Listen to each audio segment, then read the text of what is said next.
Today I've got something that's a little wild, a little strange, and absolutely intriguing. We're diving into one of the most anticipated movies of 2024, Nightbitch, starring the incredible Amy Adams. Now, if you're like me and enjoy a good story that makes you question reality, then Nightbitch is about to hit all the right notes.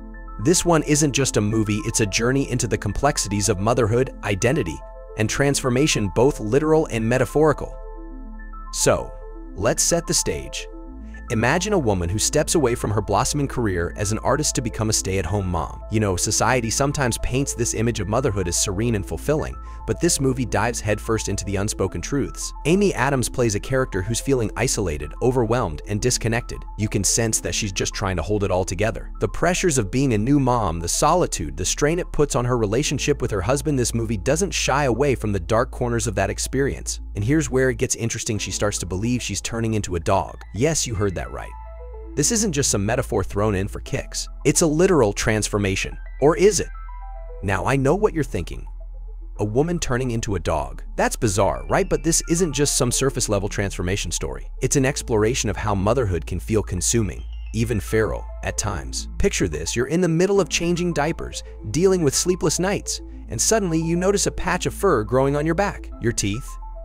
Yeah, they're looking sharper by the day. It's as if her body is responding to the stresses of motherhood in the most primal way possible. And that's where Nightbitch sets itself apart from your typical motherhood story. It throws out the rulebook and embraces the strange, the surreal, and the terrifying. As Adam's character spirals deeper into this belief that she's becoming a dog, the lines between reality and fantasy blur. Her husband? He's mostly absent, off on business trips, completely unaware of the internal chaos she's dealing with. At first, she tries to convince herself that it's all in her head, stress manifesting in weird ways. But then things escalate. She starts to grow a tail, and that's when she can't ignore it anymore. The tension is palpable. And while her husband dismisses her concerns, telling her to see a doctor, she's left alone to confront this beast, quite literally, lurking beneath her skin. And here's where the movie gets even more fascinating. It doesn't stop at her physical changes. It dives into how she interacts with the world around her. Instead of avoiding what she fears she's becoming, she embraces it. She starts to connect with other mothers who may have had their own strange experiences. There's this sense of camaraderie, of shared secrets and struggles, that feels incredibly authentic despite the supernatural element. I mean, how often do we see a movie that tackles the isolation of motherhood and mixes in a neo-horror edge with a touch of dark humor? It's not just about the literal transformation into a dog, it's about the transformation into something unrecognizable when we lose touch with ourselves. It's about what happens when the parts of us that are wild and unrestrained come to the surface. And here's a fun tidbit. Amy Adams' performance in this role has already sparked buzz about whether this will finally be the role that lands her an Oscar. We've seen her do incredible things in films like American Hustle, The Fighter, and Arrival, but this might just be her boldest move yet. She's not afraid to get raw, to show the audience the ugly side of motherhood, the frustration, the anger, the sense of being caged. So what's the endgame here?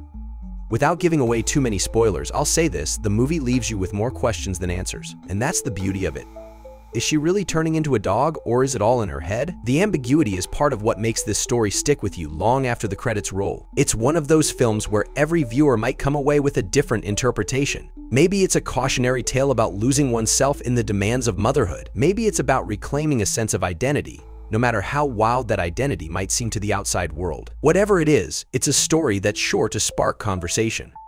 And before we wrap up, I have to mention the director, Marielle Heller. If you're familiar with her work on Can You Ever Forgive Maine or A Beautiful Day in the Neighborhood, you know she's a master at blending emotional depth with offbeat narratives. In Nightbitch, she brings that same touch, giving us a movie that's equal parts unsettling and captivating. Alright folks, you know the drill. If you're as intrigued by Nightbitch as I am, drop a comment below and tell me what you think. Do you love movies that blur the line between reality and fantasy? Do you think Amy Adams is finally going to snag that Oscar? Let me know, and while you're at it, make sure to like, subscribe, and hit that notification bell so you don't miss our next deep dive. For more info and details, check out the description below. This is Green Ground, where we keep it fresh, stylish, and always entertaining. Until next time.